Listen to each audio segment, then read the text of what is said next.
ዕብራውያን ምዕራፍ 3 ከቁጥር 7 እስከ 11 ስለዚህ መንፈስ ቅዱስ እንደሚል ዛሬ ድምጹን ብትሰሙ በምድረ በዳ በፈተና ቀን በአመጽ እንዳደረጋችሁት ልባችሁን አታደንድኑ አባቶቻችሁ በዚያ ተፈታተኑኝ መረመሩኝ ያደረኩትንም ሁሉ ለ40 ዓመት አዩ በዚያም ትውልድ ላይ የተቆጣሁት ለዚህ ነበር እንዲህም አልሁ ልባችሁ ሁሉ ጊዜ ይስታል መንገዴንም አላወቁም ስለዚህ በቁጣዬ እንዲብዬ ማልሁ ወደ እረፍቴ ከቶ አይገቡም ላለፉት ረዘም ላሉ ሳምንታት ቆይተናል በእነዛ 6 ቁጥሮች ላይ ኢየሱስ ክርስቶስ ከሙሴ ይበልጣል የሚለው ሐሳብ ላይ ነው አይደል የቆየነው የኢየሱስን ብልጫ በዚህ ደብዳቤ ላይ አብረን ያያየን ያለነው ስለዚህ የዚህ ደብዳቤ ጸሐፊ የዚህ ዕብራውያን መልእክት ጸሐፊ የክርስቶስ ኢየሱስን ከሙሴ መላክ እዚህ ምዕራፍ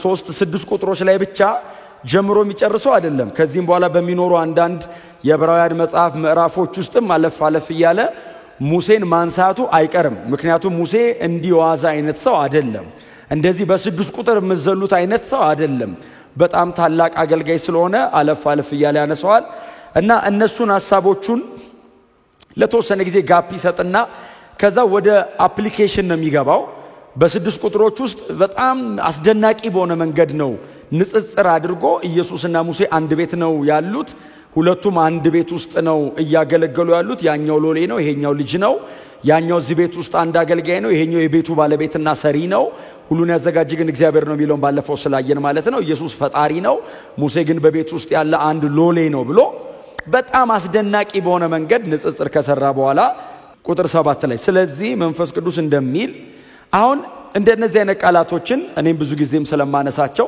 እንግዲህ ስለዚህ የሚሉ ቃላቶች ካሉ ከላይ የተነሳውን ሐሳብ ማዛመድ ብቻ ሳይሆን ከላይ በተነሳው ሐሳብ ላይ የዚህ ጸሐፊ ልብ ምን ማለት እንደሆነ መታገኙት ከዚህ በኋላ ነው አሁን መረዳቱን የነገረን አይደል ኢየሱስ ከሙሴ ይበልጣል ኦፍ ኮርስ ቴዎሎጂካሊ በደንብ ኮንስትራክት አድርጎ ሰርቶት የኢየሱስ ማንነት የሙሴ ማንነት የኢየሱስ አገልግሎት የሙሴ አገልግሎት ብሎ በንጽጽር በጣም አስገራሚ በሆነ መንገድ ነው ስኬሌቶኑን ያቆመው ውስጥ ለውስጥ ያለውን ሥራ ግን የሚሰራው ሰውየው ኦሪጂናሊ ምንድነው መረዳቱ በዚህ ጉዳይ ላይ ያለው መረዳት ምንድነው የሰውየው ልብ ሊናገር የፈለገውን ጉዳይ የምታገኙት ማዛመዱ ውስጥ ነው አሁን ሰውየው ጀመረ ማለት ነው ማዛመድ ጀመረ እኔ ዛሬ ከቁጥር 7 እስከ 11 እስራኤልን እንደ ምሳሌ ያመጣበት ነው ከቁጥር 12 እስከ መጨረሻ ደግሞ ዕብራውያንንና አሁን ይሄንን ደብዳቤ የምናነበውን እኛን የሚመለከት ነገር ያስቀምጣል ስለዚህ ዛሬ እዛው እስራኤል አካባቢ ያለውን ማዛመድ አብረን እንድናይ ነው ሲጀምር ምን ይላል መንፈስ ቅዱስ እንደሚል ስለዚህ መንፈስ ቅዱስ እንደሚል ዛሬ ድምጹን ብትሰሙ እግዚአብሔር ተናጋሪ ነው በየትኛውም ዘመን መንፈስ ቅዱስ ተናጋሪ ነው በተለያየ መንገድ ይናገራል እንጂ እግዚአብሔር ግን መናገር አላቆመም እስቲል ይሄ ሰውዬ ማዛመዱም ላይ ሲመጣ አሁን ራሱ የብሉይ ኪዳን ጥቅስ እየጠቀሰ ነው እስካሁን ድረስ ከቁጥር 7 እስከ 11 ድረስ የጠቀሰው አንድ ወጥ የብሉይ ኪዳን ጥቅስ አለ በቀደመው ኪዳን በተለይ በዘሁልቅ መጽሐፍ ላይ እስራኤላውያን በእግዚአብሔር ላይ ማመጻቸውን እግዚአብሔርን መፈታተናቸውን በመጽሐፍ ቅዱስ ውስጥ ያንን ሁሉ ምዕራፍ ሰብስቦ አንድ ሰው በእነዚህ ያህል ቁጥሮች ስብስብ አድርጎ አንድ ቦታ አስቀምጦታል እና የዚህ ደብዳቤ ጸሐፊውን ዘሁልቅ መጽሐፍ ዘጸአት መጽሐፍ ዘሌዋውያን ምናምን ከሄደ ሊረዝምበት ነው ያንን ሁሉ ሐሳብ ስብስብ አድርጎ በ5 እና በ6 ቁጥር ውስጥ ያስቀመጠለት ሰው አለ ብሉይ ኪዳን ስለዚህ የሙሴ ዘመን የነበረውን ህዝብ ዳዊት ሰብስቦ አስቀምጦለታል ዕብራውያን ምዕራፍ 3 ላይ ያለው ላንብብላችሁ በምድረ በዳ በፈተና ጊዜ በአመጽ እንዳደረጋችሁት ልባችሁን አታደንድኑ እኔ በአዲስ መደበኛ ትርጉም ስለማነበው አባቶቻችሁ በዚያ ተፈታተኑኝ መረመሩኝ ያደረኩትንም ሁሉ ለ40 ዓመት አዩ በዚያ ትውልድ ላይ የተቆጣሁት ለዚህ ነበር እንዲህም አልሁ ልባቸው ሁሉ ጊዜ ይስታል መንገዴን አላወቁም መዝሙር 95 ላይ ከ7 ጀምሮ እስከ 11 ድረስ ላንብብላችሁ መዝሙር 95 እርሱ አምላካችን ነውና እኛም በእጁ ጥበቃ ስር ያለን በጎቹ የመሰማሪያውም ሕዝብ ነን። ዛሬ ድምጹን ብትሰሙ በምድረ በዳ በነበራችሁበት ቀን በማሳ በመሪባም እንዳደረጋችሁት ልባችሁን አታደንድኑ። ስራዬንም ቢያዩም አባቶቻችሁ በዚያ ፈተኑኝ ተፈታተኑኝ። ያን ትውልድ 40 ዓመት ሙሉ ተቆጣሁት። እኔም ልቡ የሸፈተ ሕዝብ ነው መንገዴንም አላወቀም አለው። ስለዚህ ፈጽሞ ወደ ዕረፍቴ አይገቡም ብዬ በቁጣዬ ማልሁ። ይህንን ቃል አንድ ቁጥር ሳይቀንስ አንድ ሐሳብ ሳያወጣ ከመዝሙር 95 ላይ የዕብራውያኑ ጸሐፊ ሙሉ በሙሉ ምዝዝ አድርጎ አምጥቶ ሙሉ በሙሉ አስገባው። በጣም ይገርማቸዋል። የዕብራውያኑ ጸሐፊ ሲጽፍ ዛሬ ድምጹን ብትሰሙ ብሎ ከመንፈስ ቅዱስ ጋር አያይዞታል። መንፈስ ቅዱስ በባሪያው በአገልጋዩ በዳዊት በኩል ዳዊት ኢንስፓየርድ ሆኖ መንፈስ ቅዱስ ዳዊትን ተቆጣጥሮት በዳዊት በኩል የመጣውን ቃል የዕብራውያኑ ጸሐፊ ዳዊት ዘምሮታል። የቀደመውን የእስራኤልን ሕዝብ በምድረ በዳ የነበረውን እልህኛና አልታዘዝ ያለውን ሕዝብ ዳዊት ዘምሮታል። በዚያን ዘመን በመሪባና በነዛ በሸለቆቹ እግዚአብሔር ውሃ ባወጣበት ዘመን ያንን ሁሉ ተአምር እግዚአብሔር በሰራበት በ40 ዓመቱ ላይ እልከኛ ነበር ሕዝቡ፣ አመፀኛ ነበር ሕዝቡ። እግዚአብሔር ምን አለ? ፈተኑኝ አለና ተፈታተኑኝ አለ እግዚአብሔር። አምላክነቴን መቀበል አልፈለጉም አለ። ወደ ግብጽ ንጉሥ ሾመን እንመለስ እስኪሉ ድረስ በባሪያው በሙሴ ብቻ ሳይሆን በእግዚአብሔር አምላክ በያህዌ ለማመን ፈቃደኛ ተፈታተነኝ ይሄ ሕዝብ አለ እግዚአብሔር።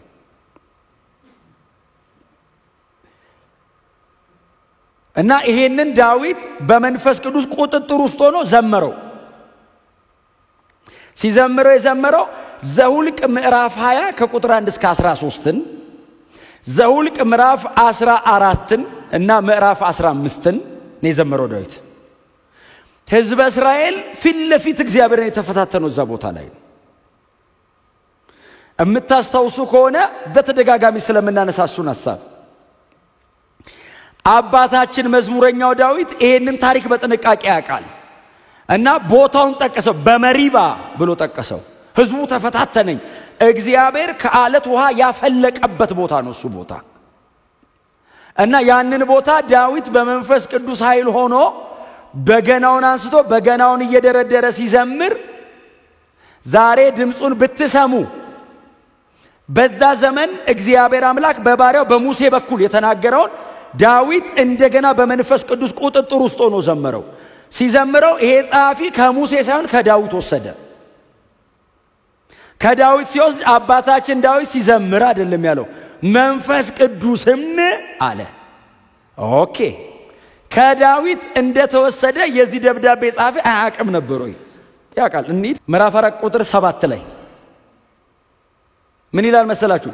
ስለዚህ እግዚአብሔር ዛሬ ብሎ እንደገና አንድ ቀን ወሰነ። ይህም ከብዙ ዘመን በኋላ በዳዊት በኩል ዛሬ ድምጹን ብትሰሙ። አሁን የቁጥር 7ቱን ሐሳብ ምዕራፍ 4 ቁጥር 7 ላይ ያመጣና መንፈስ ቅዱስም ያለውን እግዚአብሔር በባሪያው በዳዊት በኩል ነው ያለው። ለምን መሰላችሁ ይሄንን የሚለው? የዚህ መጽሐፍ ተደራሲያን ዕብራውያን ናቸው። አሁን የሆነ ጥቅስ ኮት ስታረግላቸው ሶርሱ ከየት ጋር ነው ይልሃል።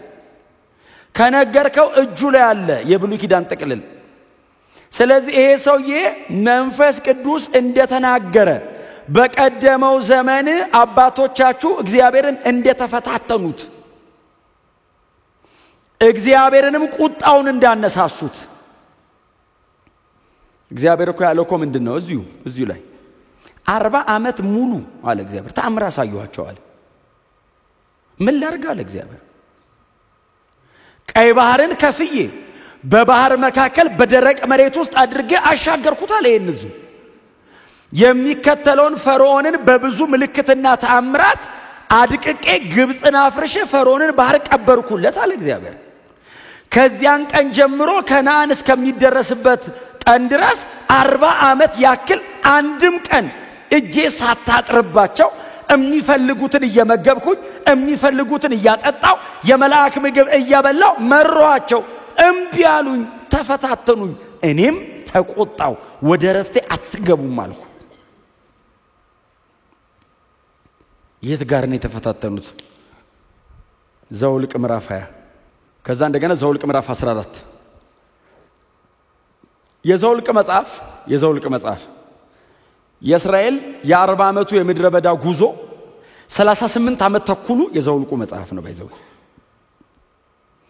ዘጸአት ዘዳግም ዘሌዋውያን ምናምን የቀረውን 1 ዓመት ተኩል ነው የሚወስዱት ዘጸአት ምናምን አንድ ላይ ተሰብስበው 1 ዓመት ተኩል ነው ባይዘው ሶስቱ መጽሐፍ የዘውልቅ መጽሐፍ ብቻው 38 ዓመት ተኩል ነው ከሁሉም የሙሴ መጽሐፍ መካከል ደግሞ አጭሩ የዘውልቅ መጽሐፍ ነው ረጅም ዘመኑ የዘውልቅ መጽሐፍ በመጽሐፍ ደረጃ በጣም ትንሽ በታሪክ ደረጃ በጣም ብዙ ዘውልቅ ማለት እኮ ምንድነው ትርጉሙ ነምበርስ ቁጥሮች ማለት እኮ ነው ትርጉሙ ቁጥሮች ምዕራፍ 1 ላይ ይቆጠራል እስራኤል የመጨረሻው ምዕራፍ ላይ ይቆጠራል እስራኤል የመጀመሪያው ላይ የተቆጠረው ቁጥርና መጨረሻ ላይ የሚቆጠረው ቁጥር ተመጣጣኝ ነው ቁጥሩ የመጀመሪያው ቁጥር የአባቶቻቸው ነው ሁለተኛው ቁጥር የልጆቹ ነው መሃል ላይ አባቶቻቸው አልቀው የሚቀጥለው ጄነሬሽን ተተክቶ ማለት የተቆጠረው አትገቡም ያለው ትውልድ አልቆ ማለት ተፈታተኑኝ አለ እግዚአብሔር የት ጋር ነው የተፈታተኑ ስትሉት በምድረ በዳ እየሄዱ ያለ እስራኤል እኮ ይገርማል በእውነት እየሄዱ ውሃ ጠማቸው ሲጠማቸው አይችሉ ሲረባቸው አይችሉ በእውነት ሰው እኮ አስቸጋሪ ነው ሲበላም ሲጠግብም አይችልም ሲጠግብ አይችልም ሲርባው አይችልም እንደ እግዚአብሔር የሚችለን የለም ያጠገበናል ስንጠግብ ያስርበናል ትውት ያረጋናል ስብር ስንል ያበላናል ከፍ ስንል ዝቅ ያረጋናል እንደዚህ ያረገ ነው እየመራን ያለው መቼም አይተወን ስሙ የተባረከ ይሁን በእውነት አይለቀንም እና ይሄዱ ያለ ውሃ ጠማቸው ሲጠማቸው ሙሴ አሉት ተሰበሰቡ አቤት አሉት እዛ ግብጽ ውሃ ጠፍቶን ደሞ እኮ ግብጽ ነው የሚሉትልኝ አንዳንድ ሰው ወደ ዓለም የሚታየው አለ ጌታ ካልተስማማኝ ይመለሳለሁ አሚል ጎናቸው ያለው ሰው መመለሻ የለም በሉት ነገሩት በማታቀው መንገድ ነው የመራህ በሉት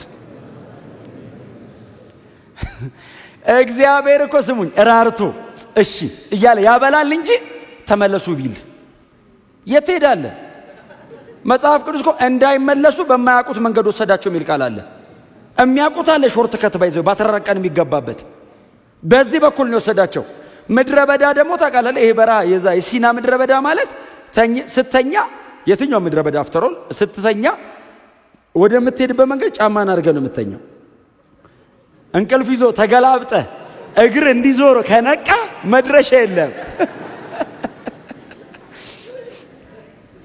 ሰምታችኛል አቅጣጫውን አታገኙም ስለዚህ አቅጣጫ እንዳለ ምክንያቱም ስተኛ አታቀውም አንዳንድ ሰው አይታችኋል አይደል ግርጌና ራስጌ ተቀየሩ የሚያደርሰዋል ተዛዝሮ የሚያደር እንደዛ ናቸው እስራኤላውያን ሲሄዱ ስለሚውሉ ሲያንጎራጉሩ ነው የሚሉት እና ለሌታቸውም ልክ አይደለም ስለዚህ ጫማቸው አሁን እንደዛ ግራ እንዳይጋቡ ቀንቀን ፀሐይ እንዳያቃጥላቸውም ብቻ ሳይሆን እየመራቸውም የደመና አምድ ለሊት ደግሞ እንዳይቸገሩና እንዳይደነቃቀፉ የእሳት አምድ እግዚአብሔር መራዋቸው አለ እንደውም እኮ እንደዚህ የሚል ቃል አለ በነቢያት መጽሐፍ እግዚአብሔር ብቻውን መራው ከእርሱም ጋር ማንም አልነበረም የሚል ቃል አለ በጣም የሚገርም ቃል ነው ይሄንን እኮ የነቢያቱ አሁን ኢሳይያስ ሲተነብየው እግዚአብሔር ብቻውን መራው ያለው እኮ ያንን እስራኤልን ነው የምድረ በዳውን እስራኤልን ነው እግዚአብሔር ብቻውን ነው የመራው አለና ከማጋስ ትሩት ማንም አብሮት አልነበረም እግዚአብሔር ብቻ ነው መሪ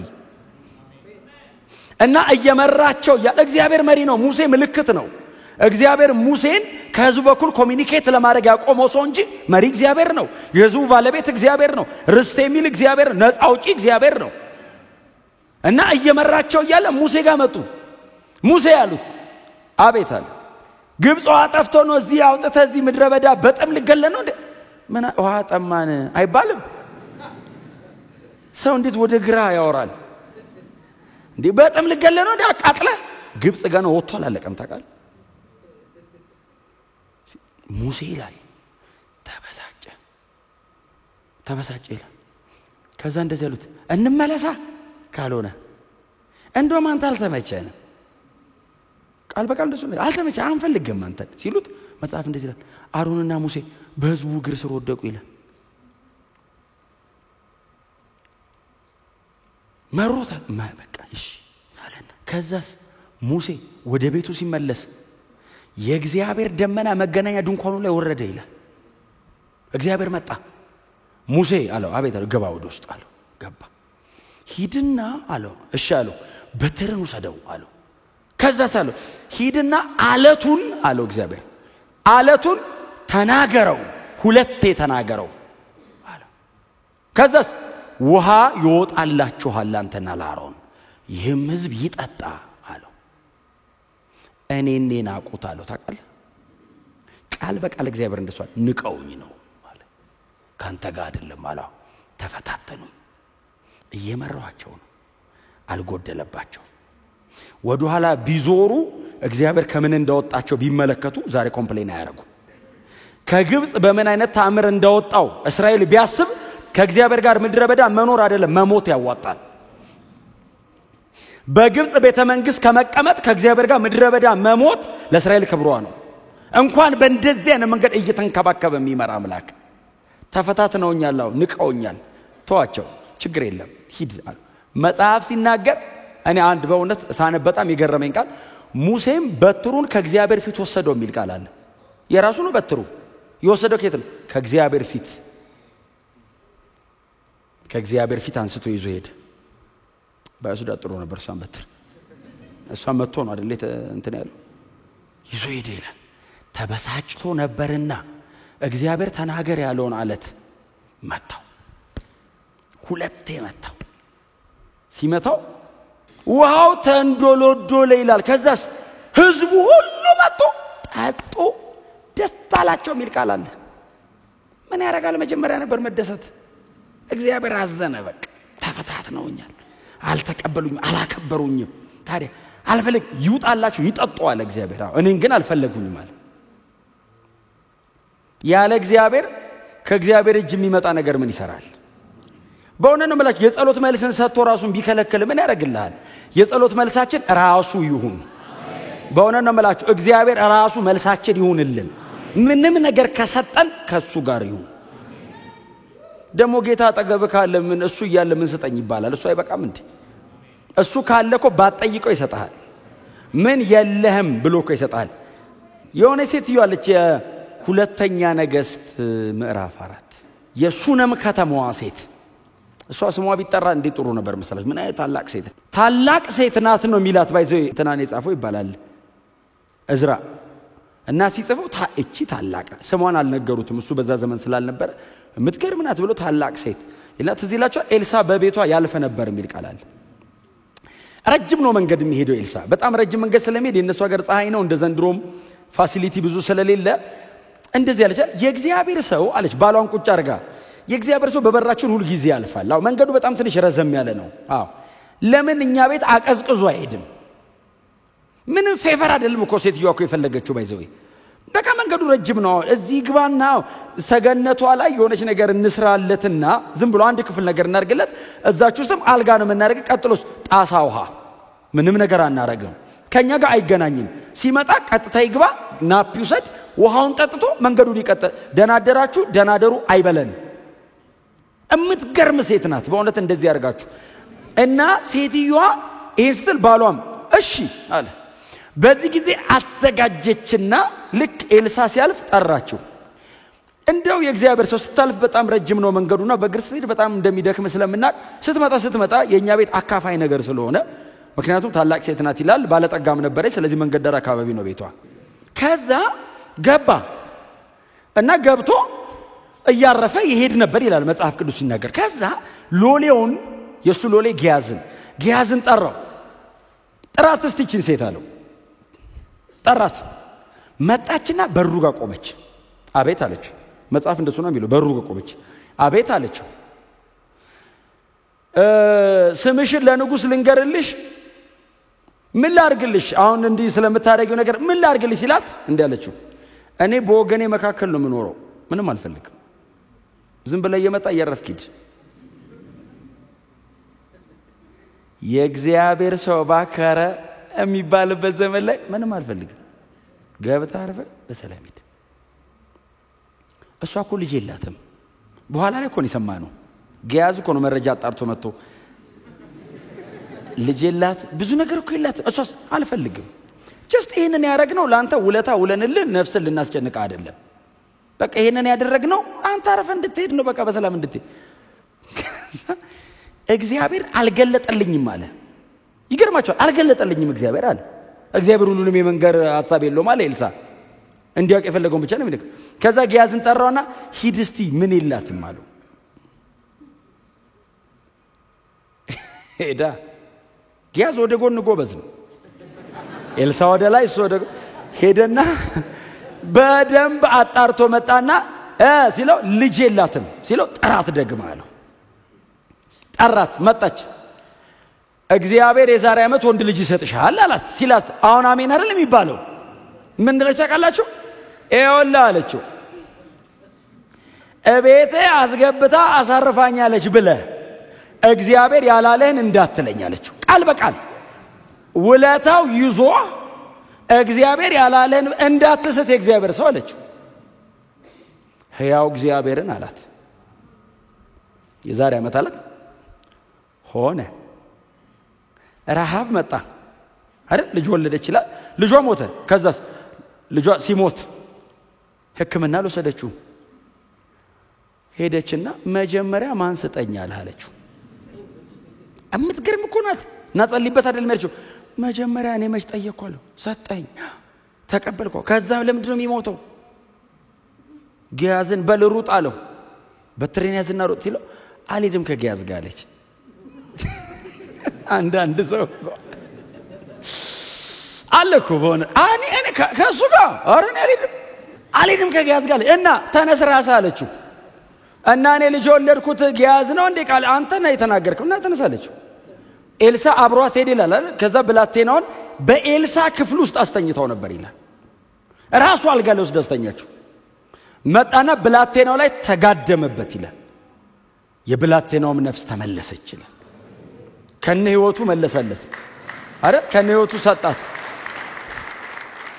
ከዛ ሄደ ወጥቶ ሄደ እሷስ እግዚአብሔር ይባርከውና አትልም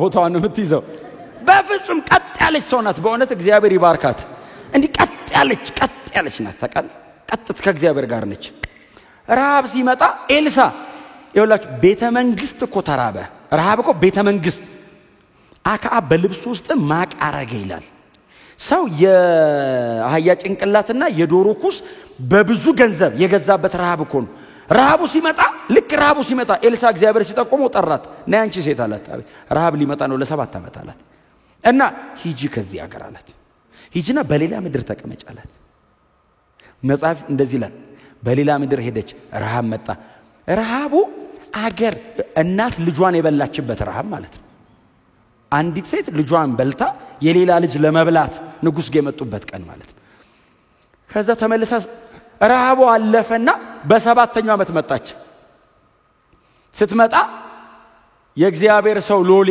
የነበረው ሰው ቆሞ ለንጉስ ያወራል ስለሷ አንዴ ታላቅ ሴት ይገርማል ሱነም ከተማ የነበረች የእግዚአብሔርን ሰው እንደዚህ ባለፈበት አሳርፈው ሆነ እሷ መጣች እያወራ ስለሷ እቺ ሴት ናት አለው ሲለው ንጉሱ ጠራትና ያላት ሎሌዎቹን በሙሉ ጠራና ያልነበረችበትን አለ የ7 ዓመት ቆጥራችሁ ወደ ጎተሮ አስገቡላታል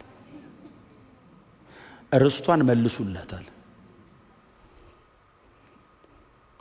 እግዚአብሔርን ትረስት ካረከው ሳትለምኑ ይሰጣል እቺ ሴትየዋን ጸልይ አይደለም ባይዘይ ምን የለኝም ምን የላትም እየተባለ የተሰጣት ትረስት አርጉት እግዚአብሔርን እንዳታሳዝኑት እስራኤልን እዩት ዝም ብሎ ነው የሚሰጠው እስራኤልስ ኮምፕሌን ነው የሚያደርገው በምድረ በዳ በቀንና በሌሊት በደመናና በእሳት አምድ እየተመራ ያ ሁሉ ተአምር በእጁ እየተደረገ እየተመለከተ አመጹበት ሲያምጹስ እግዚአብሔር ደግሞ ያረጋል የሆነ ነገር እንደገና ያረጋል የሆነ ነገር ቢያይ እምቢ አሉት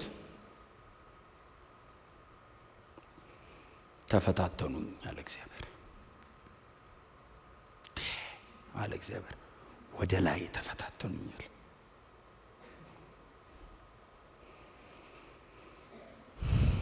ሌላው ተፈታተኑት በጣም የምታውቁት ነው ዘኍልቍ 14 ላይ በጣም ታውቁ ባለፈውም ሳምንት ይሉ የ15 ቀን አንስቻለሁ።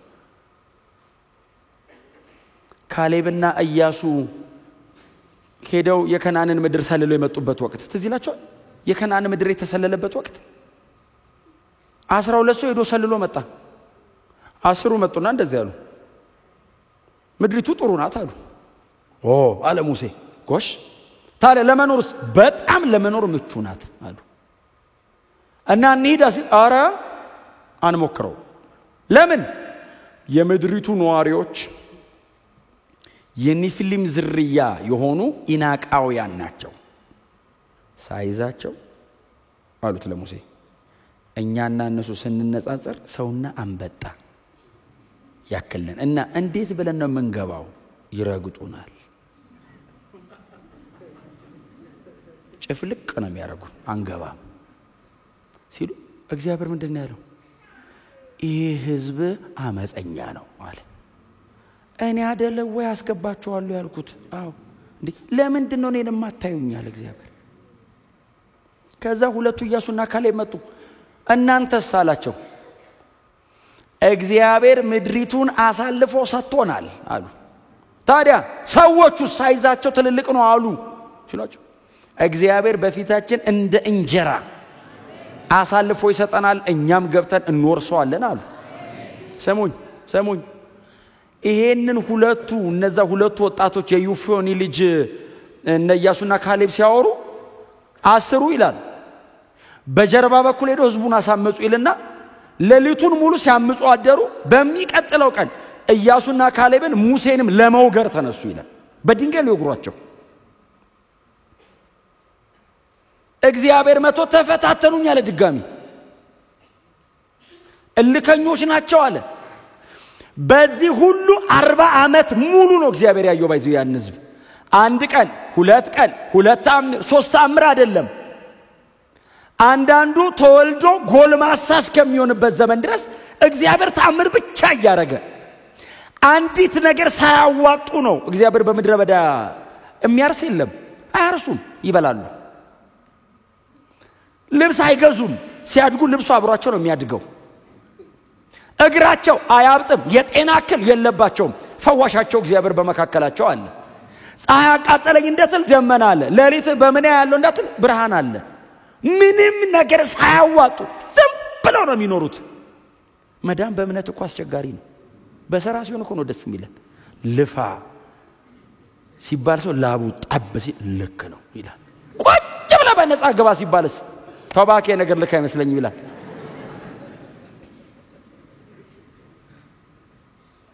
እናዋጣ አሉት እግዚአብሔር። አታዋጡም፣ ብቻዬን ነው ማረጋው አለ። እንርዳ አሉት። በየትኛው ክንድ ነው የምትረዳኝ አለ እግዚአብሔር። እስቲ እንርዳ ብትሉ ምንድነው ልታረጉ የምትችሉት አለ። የመላእክ ምግብ ታዘንባለህ ምድረ በዳ አታዘንብም። ተከታታይ ሳምንት ሙሉ ቀጥ ብለህ ምድረ በዳ ላይ ብትቆም እግር ቫሪኮስ ቬን ይዛል። መቆም አትችልም። ደም ስር ወርዶ እግር ላይ ያብጣል። እግር አትችልም። 40 ዓመት ሙሉ የአንድ ሰው እግር አላበጠም ይላል። 40 ዓመት ጠብቄው አለ እግዚአብሔር። ወጥቶ ጫማ የሚገዙበት ሱቅ የለም፣ ግብጽ አይደለም። እና እግሩ ሲያድግ ጫማ አብሮ ያድጋል።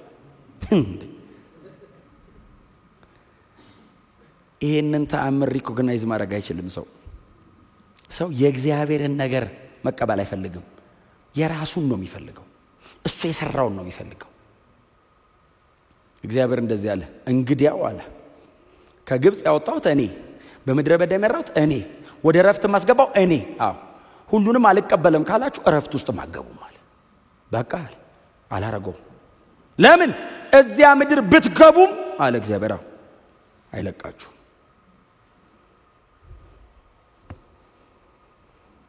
ቁጥር 10 ምንድነው የሚለው?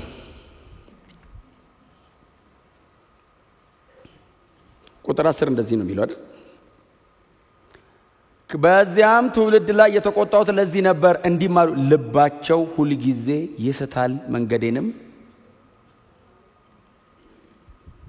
በጣም ይገርማችሁ መጽሐፍ ሲናገር ምን እንደሚለው ለእስራኤል መንገዱን ለባሪያው ለሙሴም አደራረጉን አሳየ መንገድ እንደዚህ አሳየ ኑ ይሄው በዚህ ጋር ሲሉ መንገዱን ይስቱታል ኑ በዚህ ጋር ይሄ ነው እያላቸው እጥፍ ይላሉ ይስታሉ አለ መንገዴን ይስታሉ አለ እኔ ባወጣሁት መንገድ ባሰመርኩት በኔ ፕሪንሲፕል በሰጣሁት ህግ ከኔ ጋር አብራችሁ ኑሩ ስል እምቢ ይላሉ አለ መንገዴን ይስታሉ ማለት እኮ እሱ ነው እምቢ ይሉኛል አለ ታዲያ እኔ በመሰራው በዚህ በኩል ካልሆነ በእናንተ ስራ ወደ እረፍት መግባት አትችሉም በእልከኝነታችሁ አትችሉም መግባት ታዲያ በቃ ዘጋውት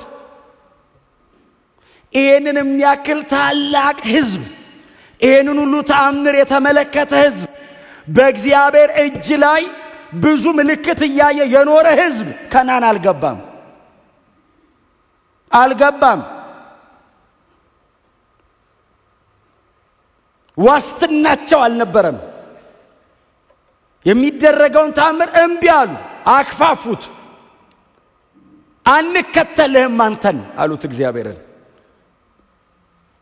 እኔን ካልፈለጋችሁኝ መጀመሪያ እኔ ነኝ እኮ ትገባላችሁ አልኩት ታቃዩ ነው ወደ እረፍቴ ከቶ አይገቡም ብዬ በቁጣዬ ማልኩ አስቆጥተውኝ ነው አለ እግዚአብሔር በእውነት ነው የምላችሁ እንደ እግዚአብሔር ያለ ማንም የለም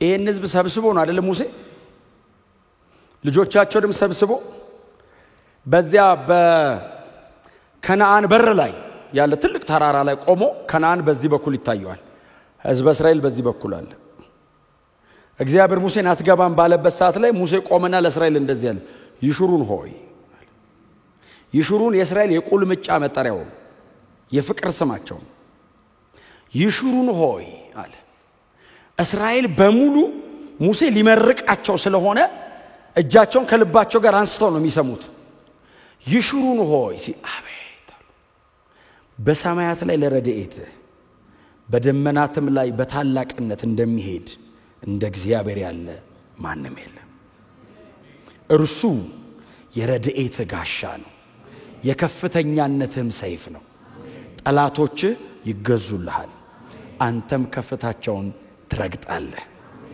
እስራኤልም ተማምኖ ያዕቆብም ተዘልሎ በእግዚአብሔር ለዘላለም ይኖራል ሙሴ ይሄንን ብሎ ነው የጨረሰው እንደ እግዚአብሔር ያለ ማንም የለም አቀዋለሁ ምድረበዳውን አቀዋለሁ ፈርዖንን አቀዋለሁ ከናንተ ጋር መኖርን አለ እንደ እግዚአብሔር ያለ የለም ማንም ክብር ለእግዚአብሔር ይሁን አያችሁ እንደ እግዚአብሔር የሚወደኝ የለም እንደ እግዚአብሔር የሚሸከመኝ የለም እንደ እግዚአብሔር የሚታገሰኝ የለም እንደ እግዚአብሔር የሚንከባከብ እንደ እግዚአብሔር የሚጋርድ እንደ እግዚአብሔር የሚጠብቅ እንደ እግዚአብሔር አዳኝ የለም ውሸት ነው ሌላው ያለውን የሚያደርግ እግዚአብሔር ብቻ ነው ተናግሯል ያደርጋል ወደ ረፍቴ አስገባለሁ ብሎ እግዚአብሔር ከተናገረ ወደ ረፍቱ ያስገባል ለምንድን ነው የቀሩት እምቢ አሉት ምን ላርግ አለ እግዚአብሔር እንዴ ምን ላርግ እምቢ አሉኝ አለ እኔ ይሄው ያረኩትን በሙሉ እዩስቲ ለማን አርግ ያቃለው አለ ሰማይና ምድር ከተፈጠረ ጀምሮ እንደዚህ ለእስራኤል ያረኩትን ተአምር ያክል ያረኩለት የለም ማለት ተፈታተኑኛል አልቻልኩም አለ በቃ ከዚህ በላይ አልችልም በቃኝ አለ እግዚአብሔር በቃኝ ያለው አንፈልግህም ማለት አናመልክህም አንተ እንመለስ ወደ ግብጽ የግብጽ ኑሮ ፈርዖንና አማልክቶቹ ይሻሉናል አሉት አልታገስም አለ እግዚአብሔር እኔን ናቁ አልፈለጉኝ ጣሉኝ አለ እግዚአብሔር ተፈታተነ ከኔ ይልቅ የግብጽ አማልክት ይሻላሉ አሉ በቃ አለ እግዚአብሔር ከካዱ አንፈልግም ብለው አደባባይ ላይ እምቢ ካሉ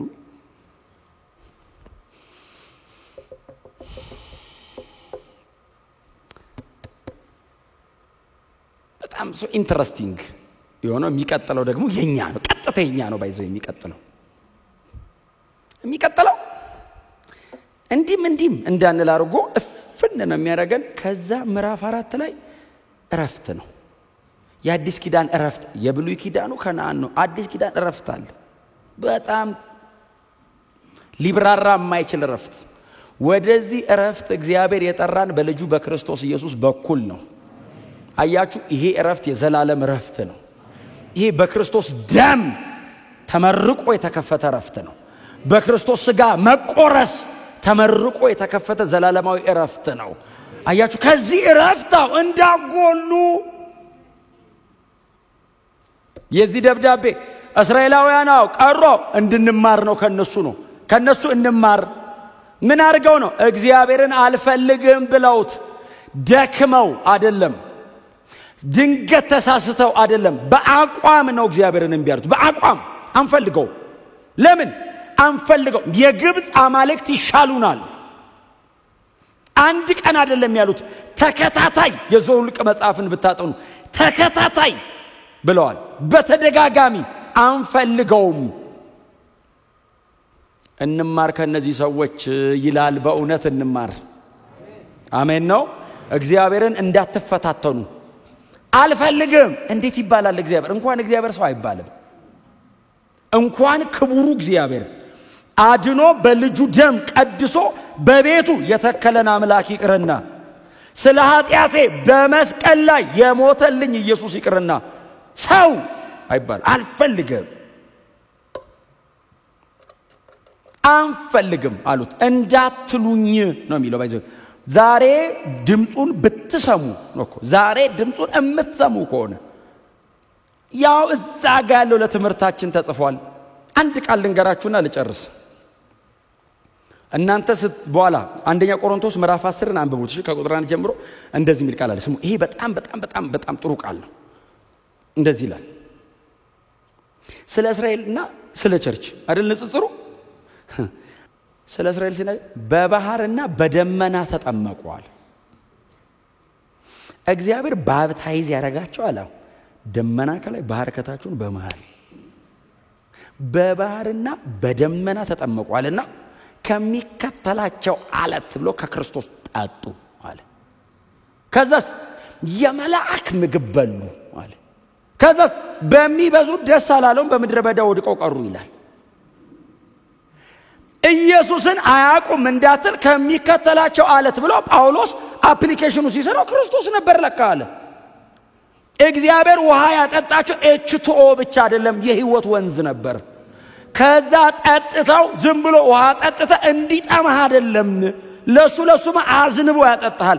ከአለት ሲያወጣው የሚከተላቸው አለት ክርስቶስ ነበር። ከሱ ነው የጠጡት አለ። it's a Paulian terminology። ጳውሎስን ወደዋለሁ። እንዴት አርጎ ጠቅስ ጎትቶ አምጥቶ ምን ውስጥ እንደሚሰፋ ጉድ የሆነ ሰው ነው። እኛ ዝም ብለን ባህር ተከፍሎ አለፉ እምንለው ጳውሎስ ጥምቀት ነው አለ።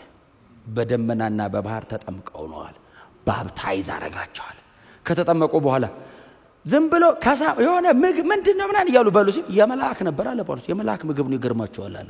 እነሱ ማያውቁትም ታውቃለህ ምንድነው ባክህ ይላሉ። መና ማለት ምንድነው ማለት ነው ትርጉሙ ምንድነው እያሉ ግን ይበላሉ። ጥሩ ነገር ይመስላል አንተ።